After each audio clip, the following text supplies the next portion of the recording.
ఇంతమంది జననీరాజనం ఎట్లకెళ్ళి సాధ్యం? వైఎస్ జగన్మోహన్ రెడ్డి ఓడిపోయిండులే. కడప పులివెందులకు మాత్రమే ఆయన ఎమ్మెల్యే. మరి గుంటూరు మిర్చియాడికి వస్తే ఇంతమంది జనాభా ఎందుకు వచ్చినట్టు? ఇంకా అందరికీ రూ. 5 పేటిఎం వేసి తీసుకొచ్చారు అని చెప్పి మనం ట్రోల్ చేద్దాం. ఇంకా అంతకు మించి వేరే ఆప్షన్ లేదు.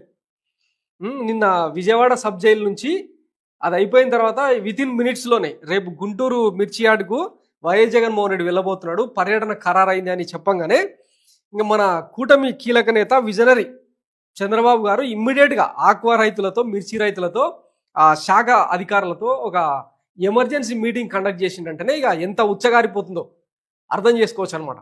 ఒక ప్రతిపక్ష నేత జనంలోకి వస్తే ఎట్లా ఉంటుంది అన్నది పిన్ టు పిన్ రుజువు చేసిన సంఘటన. ఇంకో నిన్న బారికేడ్లను దాటుకొని 144 సెక్షన్ పెట్టినా కూడా ఇంత పెద్ద ఎత్తున అభిమానులు ఎందుకు వచ్చినట్టు, అక్కడ ప్రజలు ఎందుకు వచ్చినట్టు?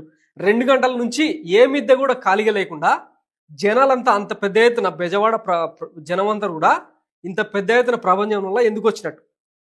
మీరే కదా అన్నది, పరదాల సాటున దాక్కుని వెళ్ళిపోయే వైఎస్ జగన్మోహన్ రెడ్డి ఆయనకు మీడియా ముందు ప్రెస్ను ఎదుర్కొనే ధైర్యం లేదు, ఆయన ప్రజల్లోకి వచ్చేంత డేర్ లేదు అని చెప్పి విమర్శలు చేశారు కదా. మరి ఇదంతా ఏంది? నిన్న బారికేడ్లు బద్దలైపోయినాయి, ఈవీఎంలు సిగ్గుతో తలదించుకున్నాయి, ఆత్మహత్య చేసుకునే పరిస్థితి వచ్చిందని పెద్ద ఎత్తున ట్రోల్ జరుగుతూ ఉంది.